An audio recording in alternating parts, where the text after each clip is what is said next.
자, 성경에서 정말 유명한 이야기 있죠? 그 안에 아주 오래된 미스테리가 하나 숨어 있다는 거 혹시 아셨나요?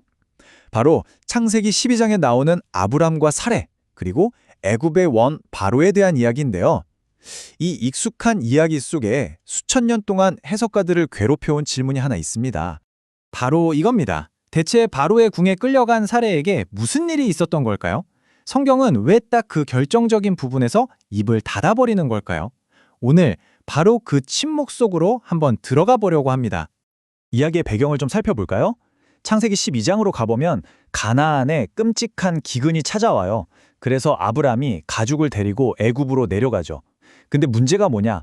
바로 애굽의 왕 바로가 자기 아내 사레를 보고 탐을 내서 자기를 죽일까 봐 너무 무서웠던 거예요. 그래서 아내한테 넌 내 누이야 라고 말하라고 시키죠. 이 거짓말 하나가 사레를 정말 엄청난 위험 속으로 밀어넣게 됩니다. 자, 그럼 성경이 공식적으로 이 사건을 어떻게 기록하고 있는지 그 사건 파일부터 한번 열어보죠. 창세기는 아브람, 사레, 그리고 바로 사이에 있었던 일을 어디까지 말해주고 있을까요? 이게 성경에 나오는 핵심적인 내용들이에요. 아브람이 계획한 대로 바로의 신하들이 사레의 아름다움을 보고 왕한테 칭찬을 하죠. 그리고 성경은 딱 이렇게만 말합니다. 사레가 바로의 집으로 데려가졌다. 그게 끝이에요. 그 다음에 무슨 일이 있었는지 아무런 구체적인 설명이 없어요. 바로 이 지점에서 이 거대한 미스터리가 시작되는 거죠. 자, 여기서부터가 진짜 재밌어집니다. 우리가 마치 언어 탐정이 된 것처럼 이 이야기랑 거의 쌍둥이 같은 다른 이야기를 비교해 볼 거거든요. 놀랍게도 창세기 뒷부분에 비슷한 사건이 한 번 더 나오거든요. 이 모든 모호함의 한가운데 라카흐라는 히브리어 동사가 있어요. 이게 뜻이 굉장히 넓은 단어예요. 데려가다, 취하다, 붙잡다 뭐 이런 식으로 번역이 되는데 결혼을 암시할 수는 있어도 성관계를 가졌다는 직접적인 뜻은 아니라는 거죠.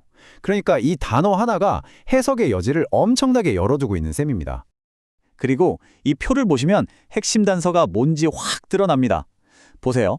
창세기 20장에 거의 똑같은 이야기가 또 나온다고 했죠? 근데 거기서는 하나님이 아비멜렉 왕한테 직접 나타나서 말씀하세요. 내가 너를 막아서 그녀에게 손도 못 대게 했다 라고요. 이게 무슨 뜻일까요? 창세기 저자는 성적 접촉이 없었다는 걸 어떻게 명확하게 쓸 수 있는지 알고 있었다는 거예요. 그런데도 창세기 12장에서는 의도적으로 그 말을 쏙 빼놓은 거죠. 자, 이 언어적인 단서에다가 역사적인 배경을 더하면 그림이 더 선명해집니다. 당시 고대 세계에서 왕의 궁전이라는 곳이 도대체 어떤 곳이었을까요? 고대 근동에서 왕의 집, 그러니까 궁전은요, 그냥 왕이 사는 집, 그 이상이었어요. 정치, 경제, 그리고 성적인 권력의 중심지였죠.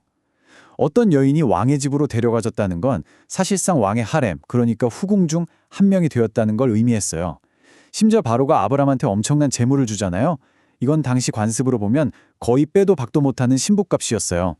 그러니까 법적으로나 사회적으로나 사레는 이미 바로의 아내나 후궁으로 취급받고 있었다는 아주 강력한 정황 증거인 셈이죠. 이렇게 단서들이 서로 충돌하는 것 같으니까 수천 년 동안 수많은 학자들이 이걸 가지고 논쟁을 벌여온 게 어찌 보면 당연하겠죠? 과거에는 이 사건을 어떻게 봤는지 그 판결의 역사를 한번 따라가 보죠. 이 해석의 변천사를 보면 정말 흥미롭습니다. 고대 유대 랍비들은 상상력을 동원해서 천사가 나타나 바로를 막았다고 봤고요. 교부 어거스틴 같은 경우는 신학적으로 하나님이 사레의 순결을 지켜주셨을 게 틀림없다고 주장했죠. 종교개혁 시대에는 이걸 상징적으로 해석해서 사레는 세상으로부터 보호받는 교회의 순결이다 이렇게 봤고요. 그러다 현대 페미니스트 비평에 와서는 이 침묵 자체가 문제다. 이건 여성을 억압하는 가부장적인 구조를 고발하는 거라고 말합니다.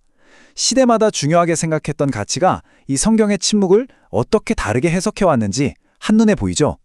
하지만 여러분, 물리적으로 어떤 일이 있었든 없었든 간에 하나님의 관점은 이 구절 하나로 명확해집니다. 사회적으로는 바로의 소유가 되었을지 몰라도 하나님 보시기에는 그녀는 처음부터 끝까지 아브라함의 아내 사레였던 거예요. 하나님이 재앙을 내리신 이유도 바로 그 정체성을 건드렸기 때문이죠. 자, 그럼 이제 진짜 중요한 지점에 도달했습니다. 어쩌면 우리가 계속 질문을 잘못 던지고 있었던 건 아닐까요? 성경이 침묵하는 게 뭔가 빠뜨렸거나 실수가 아니라 우리에게 더 깊은 걸 가르쳐주기 위한 의도적인 장치였다면요? 결국 이 이야기의 모호함은요, 우리가 그래서 잤어, 안 잤어 같은 선정적인 호기심에서 눈을 돌리게 만들어요. 그리고 더 본질적인 진실을 보게 하죠.